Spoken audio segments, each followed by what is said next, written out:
See, now you try to get me in sticky business. Well, not that, but I can't make decisions on the coach and who's coming, who's not.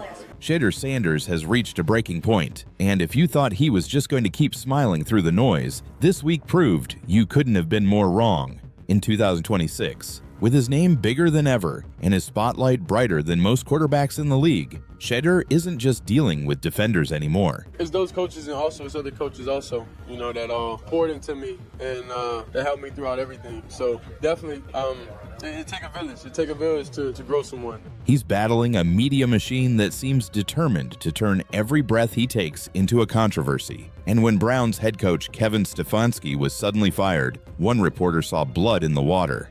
That reporter was Mary Kay Cabot. What she tried to do in that press conference wasn't subtle, and Shedeur saw it coming from a mile away. The moment Stefanski was let go, the Cleveland media circus exploded. Speculation flew, blame was being passed around, and everyone was scrambling to find the next headline. In the middle of all that chaos, Shedeur Sanders walked into a room filled with microphones and cameras, already knowing he was about to be targeted. And sure enough, Mary Kay stepped up with a question that wasn't really a question at all. It was a trap, a carefully worded attempt to get Shedeur to either praise the new coaching direction or subtly throw Stefanski under the bus. Either way, it would have become a headline. Either way, it would have been twisted. Either way, Shedeur would have been the villain of the story. But instead of playing along, Shedeur stopped her cold. He didn't answer the bait. He didn't give her a quote she could manipulate. He didn't fall into the media script. He called it out right there in real time, in front of everyone. with Shedeur, he's on a bit of a different track. He's right now the fourth team quarterback. He's doing great. Everybody's very, very happy with how he's coming along. Everybody's optimistic about what they're seeing with him. He made it clear that she wasn't asking out of curiosity or professionalism. She was fishing for controversy. She was trying to manufacture drama, and he wasn't going to be used as her tool. That moment mattered because it wasn't just about one question. It was about years of buildup, years of narratives, years of Mary Kay positioning Shedeur as a problem whenever she got the chance. When Shedeur said what he said, he wasn't just defending himself from one reporter. He was pushing back against a pattern that had followed him since before he even took his first professional snap.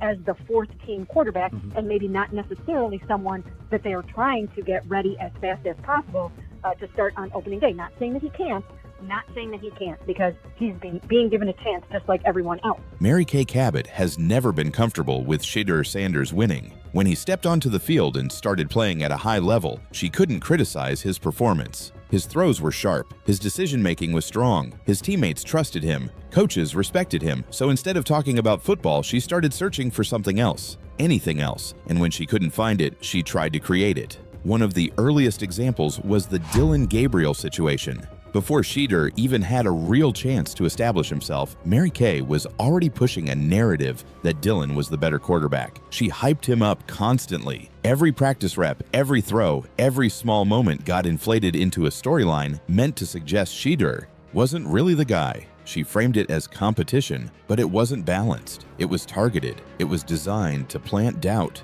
Was Shedeur really ready? Did the team make a mistake? Should Dylan be getting more opportunities? When Dylan failed to live up to the hype, when the gap between him and Shedeur became impossible to ignore, Mary Kay quietly flipped. Suddenly, Shedeur was a star. Suddenly, she was praising his arm, his leadership, his poise. But the shift wasn't about truth. It was about being on the winning side of the narrative. As soon as it became clear she couldn't tear him down through Dylan anymore, she needed a new angle. That's when she found the speeding ticket. In any normal world, a speeding ticket is nothing. It's a minor traffic violation that millions of people get every year. But Mary Kay treated it like a character indictment. She wrote about it as if it revealed some deep flaw in Shedeur's maturity. She questioned whether it should hurt his standing in the quarterback competition. She suggested it reflected poorly on his professionalism. She even hinted that it might say something about his respect for rules and authority. Think about how absurd that is. A traffic ticket suddenly becomes evidence that a quarterback isn't fit to lead an NFL team.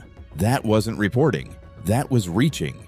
That was desperation to find something negative when nothing on the field justified it. And Shedeur did what most athletes do. He took the high road. He didn't clap back. He didn't go on social media. He didn't give her attention. He just kept working. He kept throwing touchdowns, he kept winning games, he kept proving everyone wrong, but silence only works for so long, because Mary Kay never stopped. Every camp, every practice, every opportunity, she kept circling, waiting, looking for another angle. And when Stefanski was fired, she saw the biggest opening yet. Coaching changes are emotional. They divide locker rooms. They create uncertainty. They generate quotes. And she wanted Shedeur right in the middle of it. Maybe she wanted him to criticize Stefanski so she could paint him as disloyal. Maybe she wanted him to praise the new situation so she could say he was happy Stefanski was gone. Either way, the goal was the same: turn Shedeur into a story. But Shedeur wasn't about to let that happen. What made his response so powerful wasn't just what he said, but how he said it. He didn't raise his voice. He didn't insult her. He simply exposed the game. He made it clear that her question wasn't neutral, that it wasn't fair, that it wasn't honest. He showed everyone in that room exactly what she was trying to do. And that takes courage, because calling out a reporter publicly comes with consequences. Players know this. They know how the media works. They know how easily a reputation can be shaped by headlines. They know how dangerous it is to challenge the people who control the narrative. But Shedeur did it anyway. By 2026, he's seen too much to stay quiet. He's watched how stories get twisted. He's watched how quotes get taken out of context. He's watched how one sentence can be used to define someone for months. And he decided he wasn't going to be another example. Mary Kay Cabot didn't just get embarrassed in that press conference. She got exposed. Her pattern became undeniable. Every time there's a chance to frame Shedeur negatively, she takes it. Every time there's a crack, she tries to widen it. And when there isn't one, she invents one. That's not journalism, that's agenda. And the most dangerous part of agenda-driven reporting isn't just that it hurts players. It's that it misleads fans. It creates false realities. It convinces people they're seeing the truth when they're really being fed a narrative designed to generate clicks, outrage, and attention. Shedeur understands that now better than ever. That's why he didn't just dodge the question. He shut it down. He made it clear that he wasn't going to let his words be weaponized. He wasn't going to be the fuel for someone else's storyline. That moment sent a message far beyond Mary Kay. It told every reporter in that room that Shedeur Sanders is no longer the quiet, easy target. It told them that if they come with bad faith, they're going to be called out. It told them that the days of slipping loaded questions past him are over. And it told fans something too. It showed them a quarterback who isn't just strong on the field, but strong in his identity. A player who knows who he is and won't let someone else define him. A young man who understands the business of media and refuses to be played by it. That's leadership. Kevin Stefanski getting fired was about wins and losses, about strategy, about organizational direction. It had nothing to do with Shedeur Sanders, but Mary Kay tried to make it about him anyway. She tried to pull him into a controversy that didn't belong to him.